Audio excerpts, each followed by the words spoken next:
I found out it is not what they say about you that limits you the most. It's that you might believe them and start saying that to yourself. There were many, many, many people who said that I would never be anything. I just chose not to be one of them. And as long as it's not your mouth that says it, you can overcome theirs all day long. The thing that's interesting about me was, even as a man of the cloth and as a pastor and as a megachurch leader, most people describe me that way because that's how they met me. As we speak, I've got 2 films coming out on Lifetime. I've done 5 movies with Sony, grossing $500 million at the box office through a for-profit company. I've written 40 books, 10 of them have been on the New York Times bestsellers list. What I'm getting at, I'm not bragging, I'm going to make a point.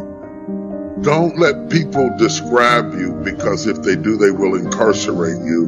And it's all right to say he's a preacher, but if you put a period where I believe God put a comma, you limit me down to how you understand me. I'm a person. And a person has more than one gift, more than one talent, more than one pursuit.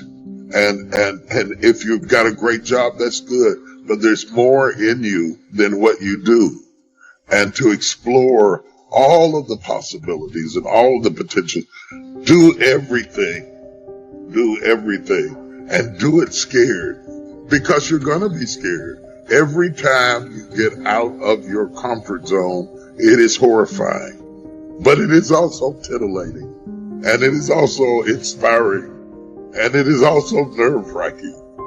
But you are never more alive than when you're outside of your normal. Your glands secrete different types of hormones when you're outside of your normal. Your brain starts spinning. Your blood starts rushing. Your adrenaline increases. Most of us are dying of boredom. There are people listening at me right now who drive home and circle the block 2 or 3 times before going in the house. We're dying of routine, and we were made to be adventurous. We don't roar like the lion. We don't move like the jackal. We don't slither like the snake. We don't bite like a viper. Our only weapon that's been given to us is our brain. Our brain is our weapon, and when your brain gets locked down to living within the confinements of other people's expectations, it starts to wither. It ceases to be. I had a therapist tell me one time, your body will do everything that it did when it was a baby. The reason you can't do it as you get older is that you stop doing it. And so when I say don't drop the mic, I guess I'm kind of saying don't stop doing it. Keep moving into awkward positions, because if you don't do that, your body will freeze to the level of its usage. That's true of the brain too. That's true of your innovation. That's true of your creativity. So when I'm talking about don't drop the mic, get scared sometime.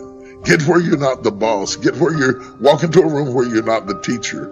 Walk into a place where you don't know the rules, because then you become broader and you become more interesting and you become more global and more usable in diverse circumstances and situations. Don't let people limit you to what they think is appropriate for you. Do everything that you are gifted enough to do. Now, there are some things I will never do. I will probably never conduct a symphony. I won't. I made straight A's in music theory and I love music, but I probably will never conduct a symphony. But whatever is in your inventory is all you can produce.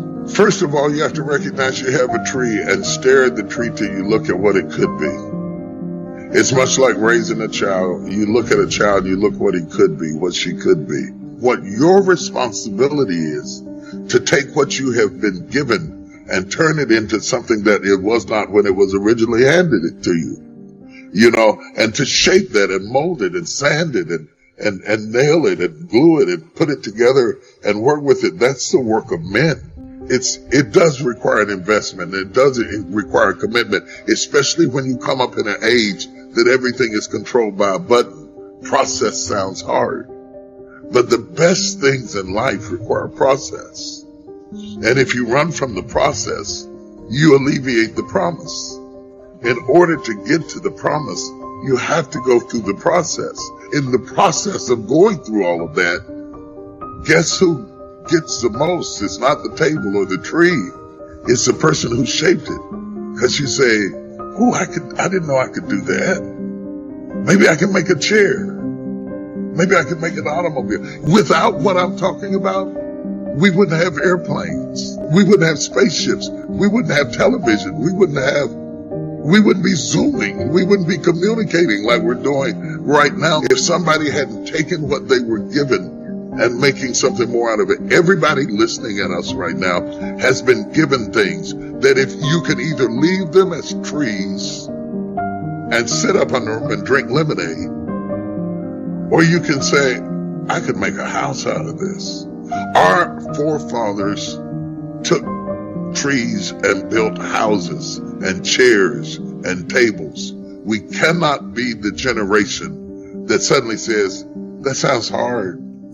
And we stop being innovative and we stop being creative, because if we do that, we will lose respect for ourselves because we didn't make a difference and we left it as a tree. And this is important. I think this is really important, especially for men, but maybe for women too.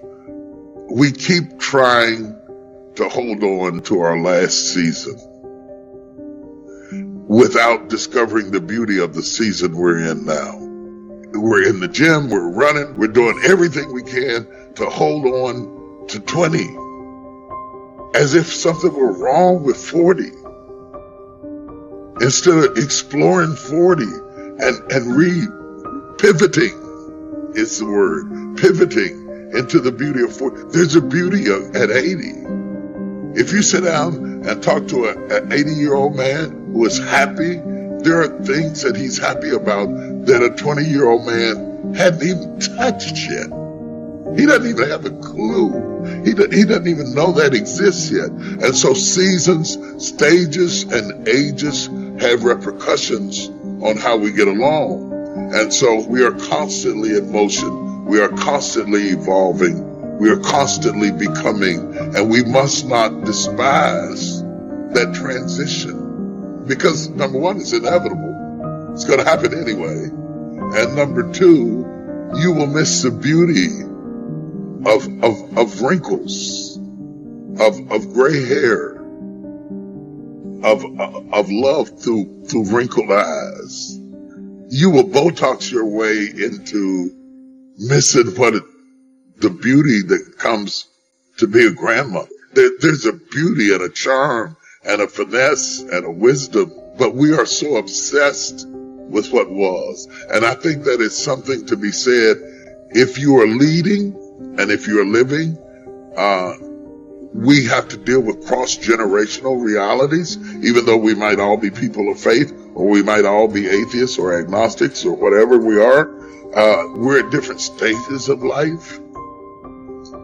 Putting yourself in files where you describe yourself this way or that way is a limiting idea. Because I'm a person of faith does not mean that I don't have moments of doubt. Because you're a person of doubt does not mean you don't have moments of faith. It took faith to sit down in that chair. You didn't look up under it to be sure it would hold you up. You just plopped yourself down in it, believing it would hold you up. You cannot exist without faith. It's impossible not to have faith.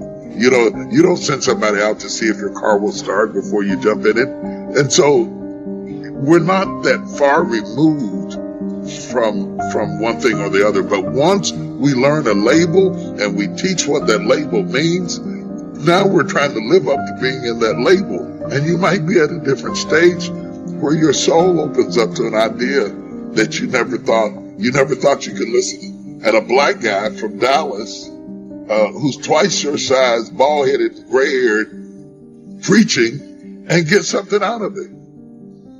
Keep talking till somebody listens. Keep singing until somebody claps.